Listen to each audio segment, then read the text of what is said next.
gynecological issues, just some of the more common issues we see in pediatric primary care. So the first thing I wanted to talk about is the proper positioning for pediatric genital exams. A lot of times this can be a bit stressful for the child, so I wanted to point out two different possibilities, and you can kind of use your judgment and the age of the child to see what works best. But with both the knee chest position and the supine frog leg position, you should be able to see the genitalia and all the anatomic landmarks just fine. So looking at the different anatomy of the pediatric genitalia in a female, and I apologize that my little record button is right there in the middle, but there's a couple of things that predispose young females to having vulvovaginitis, especially in the first couple of years of life. And a few of those things to talk about are you can see how everything is kind of wide open to the environment. There's a very small labia minora, and there's a really short distance between the vaginal os and the anus, and so this really predisposes young females to get inoculation from E. coli and from other factors and bacteria that colonize in the GI tract. Also, there's not much fat in that area, and you can often see a lot of swelling initially after birth, the first couple weeks especially. And I wanted to point out that a lot of parental concern visits for kind of questions about discharge and swelling in the vaginal area these are really common in the pediatric setting, and so you want to reassure the parents that the normal female genitalia may be a little bit enlarged at first due to maternal estrogen levels, and also they may have kind of a milky creamy discharge that they don't need to try to wipe out or anything. This is just again in response to maternal hormones, and it will go away on its own. And so when you do get into the proper positioning, what are we looking for? We're looking just first to make sure that the genitalia appears normal and that everything appears to be in the right place, and make sure that there's no structural issues or issues with hermaphroditism. There's discharge, make sure there's no inflammation or trauma. Also, make sure that there's no foreign bodies, which in pediatrics you can kind of find anything, and make sure that there's good hygiene and no stool kind of in the area or in from the diaper area contaminating. And so again, just looking to make sure that the female genitalia is in fact normal and appears to be a normal female genitalia. It's very important in the first few visits, especially during the newborn visit, to make sure that everything has developed properly. And then I wanted to talk about vulvovaginitis. This is the most common complaint that you'll see in a pediatric primary care setting regarding GYN issues.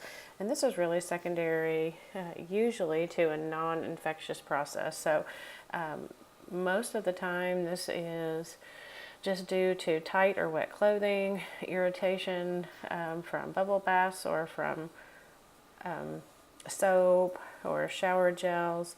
It can also be from detergents that are still on the underwear. So we always recommend that young females wear soft, breathable, like cotton underwear, and just to kind of help kind of dry this area. And also, of course, that we're wiping front to back, having proper hygiene, and washing our hands really good. And so most of the cases of vulvovaginitis you'll see, and again this is just vaginal irritation or burning that Of course, you'd want to check a urine and make sure that there no urinary tract infection is going along with this. But the majority, up to 3/4 of the cases, are going to be just normal normal flora in vaginal culture, and you don't necessarily have to do any kind of a culture unless there's suspicious discharge or you're concerned about sexual abuse.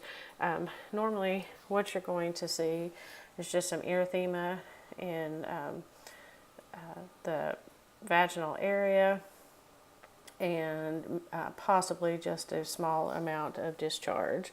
And then again, checking a urinalysis to make sure that that is negative.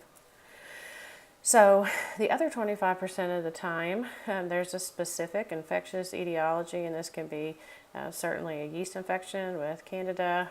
It can be bacteria such as E. coli or Shigella from the GI tract that has inoculated in the vaginal opening. It can be pinworms, and also group A strep can cause both vulvovaginitis and perianal strep infection. So for kind of a bright red, super irritated area, that's always one thing to think about, especially in school-age children that are really prone during that time to strep infections. So also you can get staph infections in the vaginal area and strep pneumo and H. flu. So there can be bacterial causes to the vulvovaginitis, but this is, again, about 1/4 of the cases are going to be, and out of the most of the time out of these options, the candidiasis would be the causative agent. So lastly, I just wanted to talk for a second about labial adhesions. Labial adhesions can occur in the first months of life, and really this is due to a drop in maternal estrogen. So we have a lot of estrogen there in the beginning, and then after a couple months, this will drop. In the first 2 years of life, a female infant is the most likely to develop labial adhesions, and this is just because they're wearing diapers, and there's a lot of kind of chronic inflammation in that area from feces and urine and diaper rashes and things, and so you can get some just kind of inflammatory cells that will lead to a readhering of the labia. And so if you see on the left side there, there's a really small opening. So certainly if you have significant labial adhesions, a child is more likely to develop urinary tract infections because bacteria will kind of just pool in that urine if it's not draining properly. And this will put them at risk for a urinary tract infection. So how do we treat this? We use topical estrogen cream, such as Premarin cream, and you apply this to the labial adhesions 2 to 3 times a day for several weeks. And then as these adhesions start to thin, then you'll just, using gentle pressure, you'll just kind of stretch these open just very gently, and then the use of like a petroleum jelly or a diaper cream on the edges of the labia can help prevent readhesion. And these are the most common issues that we see in pediatric primary care in the prepubescent child.